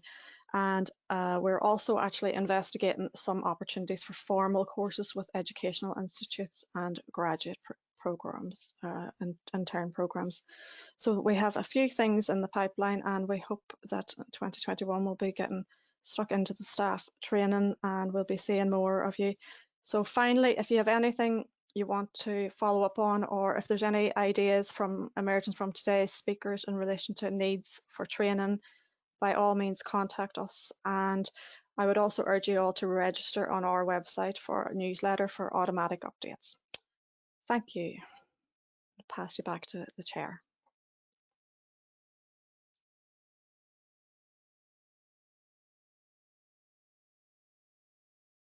So that's great. Thanks, Sinead. Maybe if we can, noting that we don't have much time, it's sort of we're close to noon, and I'm sure maybe some of you have to leave and go to other meetings. Maybe we could get the poll up very quickly on the screen. Alice can hopefully do that. And again, this is to do with the actual future sort of subjects for SEA webinars. So maybe could you pick your top 2 priorities quickly? So the options are future seminars to do with updates on SEA guidance and legislation, key developments in research, local authorities' experience of SEA preparation, SEA monitoring, or consideration of alternatives in SEA in terms of scenarios. So maybe if you could click on your top 2 priorities, and then maybe Alice, when we've hit a good majority of votes, we can maybe display the results on the screen. Excellent. All right, so that's actually quite balanced. So we've got 43% want updates on SEA guidance legislation, but SEA monitoring itself is the main area of interest. But as it updates on SEA guidance legislation is not far behind, and then we've consideration of alternatives. So that's great. That'll be good for Nikki and Brian to think about for the next webinar. That's great. And I think Sinead, you'll be delighted to hear that there's only a few minutes left. We were proposing to have a sort of a panel. Maybe we can take 1 or 2 questions for Sinead, and I don't know, Nikki, if you want to try and wrap up by 12, or if we can overrun. I don't know what your views are, but maybe maybe I'll ask 1 question to Sinead, and then maybe we'll go to the panel. And yeah, Nikki, you're there. What do you think? Yeah, like we might do a couple of questions. I know people probably have other meetings and engagements after this, so we might do a couple of questions, and I'll just do a quick wrap up at the end. So maybe, yeah, 5 minutes maybe. We'll keep going, but obviously, if in case, Nikki, if there's something that you need to say before people leave, in terms of, but if it's otherwise we'll get you back in afterwards. Is that okay? Yeah. Yeah. Okay. Thanks, Eamon. Thanks, Nikki. Cheers. So, well, I think it's an indication of how the level of interest. We have an awful lot of questions, and we've a few from, I think, Jean Clark, Johnny McFeely, and Colin McGettigan, that hopefully we'll get to from 1 or 2 other people. But maybe just as a quick question to Sinead, I think you mentioned a development plan app tool. Can you expand on what that is? Maybe let us know what that is. Yes, Eamon, I can quickly, you can hear me, yeah. Yeah, the app, it's a very basic tool, but we think it's something that is long needed. It'll basically be something that we'll put on our website, but it can also be downloaded by planning authorities, and you can literally type in the date your development plan starts, and it'll map out your 2-year process, and you can play around with it and manage it. So it's a management tool to save planners and local authorities pulling down calendars and counting days and that. So something small but practical. That's what we're hoping to achieve. That's good to see. And will that'll be up to, like, in terms of timelines and all that sort of stuff? That's Yeah, we're hoping to have that actually live in relation to the development plan by the end of the year. There's been emails bouncing back and forward, so we're getting into the graphics and some of the software detail, so it's coming shortly, definitely.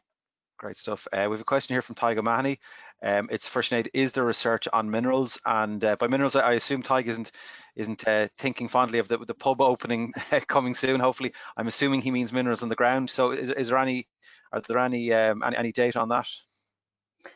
We haven't got it in our program as yet, but as I said, our program is fluid, and if there's a need or identified from the sector, or if there's an issue maybe emerging through the complaints side of our house, we will definitely respond. But as of yet, the minerals issue hasn't presented to us just yet. And that would be working with GSI, I assume, would it?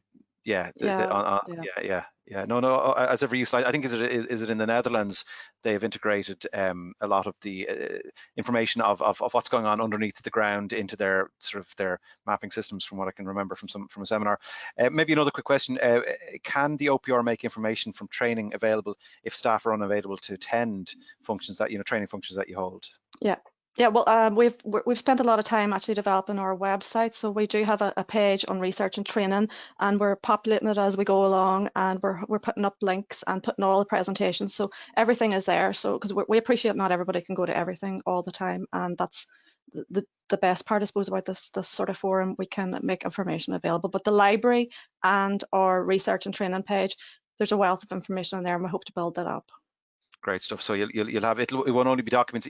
Are you suggesting you might even have sort of interactive or recorded presentations? You'll host those as well, yeah? Yeah, well, we have recorded presentations already for the elected members. Now they have been through the AILG forum, but as we progress next year, we will be hoping to do recorded sessions so people can tap into. And we're also thinking maybe about doing maybe some sort of more focused learning where you can maybe have some sort of questions, like a comprehension sort of thing. So we're developing a few ideas along that front. Very good. I have a question here from Bernard Green. Has the OPR been advised by the department of a date when the development plan guidelines are due to be published, having regard to the number of such reviews currently underway? I think I can probably add to that myself, but I think as far it's colleagues. As I said again, it's Paul Hogan's unit and Stuart Logan. Many of you will know they're progressing, and they're in the latter stages of that. So my understanding is it's imminent. I don't know, Sinead, if you have any more information. No, I don't have any special information, but I do know that it was a parliamentary question recently, and the minister himself said that he envisages it by the end of the year. So I hope he told his people that. So no, it looks like it's sooner rather than later, which is great news. Yeah, no, absolutely. Well, it's certainly on my side, Paul, Scott, and the rest of the team, we're working on our SEA guidelines. So we are aiming for a year end. So, but again, I think maybe Bernard, as I said, if you know Stuart Logan, maybe give him a buzz, and he might have a bit more information for you on that. So listen, I think Sinead, we might just, I know it's just gone after 12. Is it? Oh, sorry, another one. Sorry, last minute question here. You thought you were off the hook. Jeremy Ward, how do we keep in touch with your brownfield activation research project? Can local authorities be involved if they have major brownfield challenges? Well, it's probably timely because we are that is a project that I think I indicated is sort of it's in development, and I think we're probably going to be looking towards initially towards the department for the urban renewal grants and seeing that as a data source, but we will be reaching out. So by all means, contact us if there's any good case studies or any best practice examples, because that's what we're about. We want to share the good examples and learn, have a culture of learning, I suppose, amongst planning authorities and the OPR. Brilliant, excellent stuff. Sure, listen, much appreciated, Sinead. So maybe if you could stay there, maybe we can ask the other panelists to turn on their cameras and join us as well. There's Paul, Suzanne, and hopefully Jerry.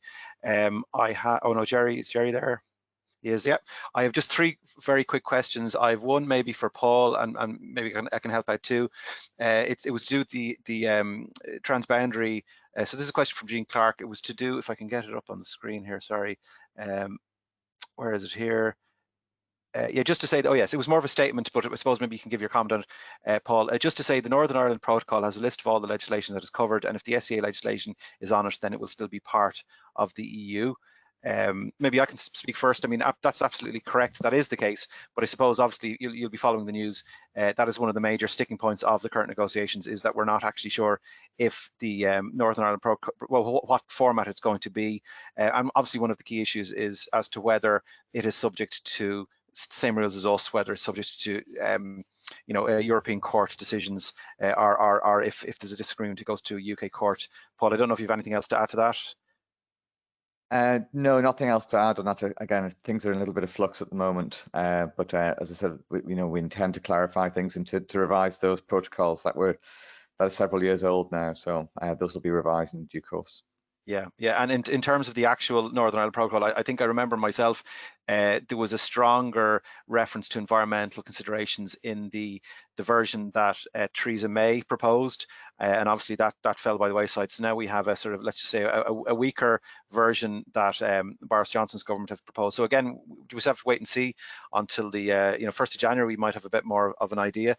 Then moving on, we had a question for Suzanne, I think it was from Johnny McFeely. Again, if I can get it on the screen, where we go. So Suzanne, can you give a synopsis of how cumulative effects should be assessed in SEA? Should other permitted developments be quantified and assessed, if that makes sense? Yeah. I was just going to say, sorry, Suzanne, I'm talking across you. Go on, sorry. I was going to say, I suppose I'll answer the second bit of it first. In terms of other projects and things, that would probably fall under the cumulative effects for EIA. So that's where they would fall into place there. So the short answer is yes, but in terms of EIA and AA as well. For cumulative effects, I suppose it's the interaction between the environmental topics identified by SEA, and it can help us to identify areas that are more sensitive to impacts. It's integrated into the SEA process, and as I said, it should focus on the receptors or the topics for SEA. It should also have cumulative mitigation, that a single mitigation isn't going to solve all the problems, and it doesn't have a magic stroke brush that will answer everything or will solve everything. And it should also be proportionate or fit for purpose to the particular plan. Well, thanks, that's great. Suzanne, one more question then for Jerry from Conal McGettigan. What steps are NPWS intending to take to improve the status of Natura 2000 sites, given how poorly they are in status up to the recent EPA report? So that's from Conal McGettigan. So a bit of a loaded question there, but effectively. Well, I mean, that's a key question under kind of Article 6.1 of the Habitats Directive. That's where we have to put in place conservation measures for each site. The Commission is actually threatening to take Ireland to the European Court in relation to that matter, and it's something that we have to look at. But it's not just, I suppose what I would emphasize is the department published recently the draft programme for action for Natura 2000 sites over the next number of years. That's on our website, and that's essentially the answer to that question. It's prioritise action framework. So the draft prioritise action framework for Natura 2000 sites is on our website. That's our plan. And when you look at that, what you'll see is it's not a plan for NPWS primarily. It's a plan for the whole of government, because essentially it demands action in every sector in order to achieve those kinds of results. But what we're involved in directly, I suppose, are several LIFE projects at the moment. You'll have seen one, I think, probably in the news there the last few days, the Living Bog project in the Midlands. That's one we're very involved in.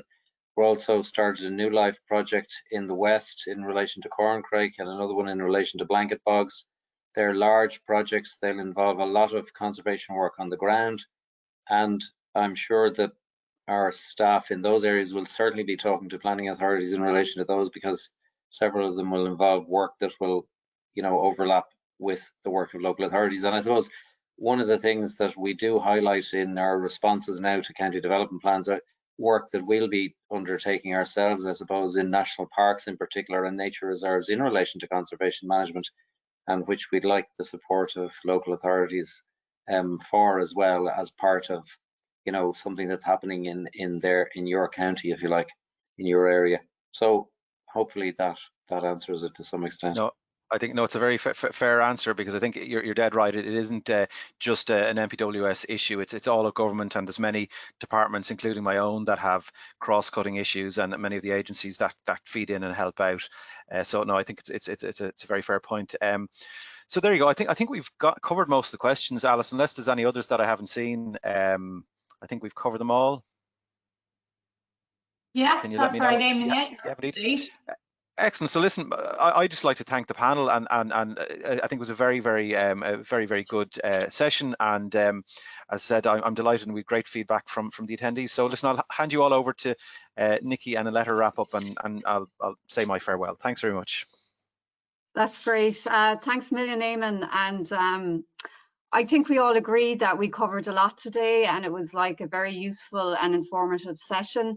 And just to let everyone know that by attending, you've gained 2 CPD points, and we will share the presentations, and the actual recording of today will also be available to you via the Regional Assembly's websites. So I just really want to say many thanks to you, Eamon, for chairing this today, and all our speakers, Paul, Jerry, Suzanne and Sinead, for giving you or for giving us you know, your time and sharing your expertise today, and also to thank Alice and Catherine and her team in the Southern Regional Assembly for IT support today. It was really great. And I suppose just to finish by saying that we hope that this was an informative session for everyone. And as we said, it is a first in a series of webinars, which we'll be continuing in the new year. So thank you all for everyone's input today, and we look forward to the next one. So I wish you all a good day, and see you next time. Thanks very much. Thanks, Nikki. Thank you very much. Thanks. Thank you.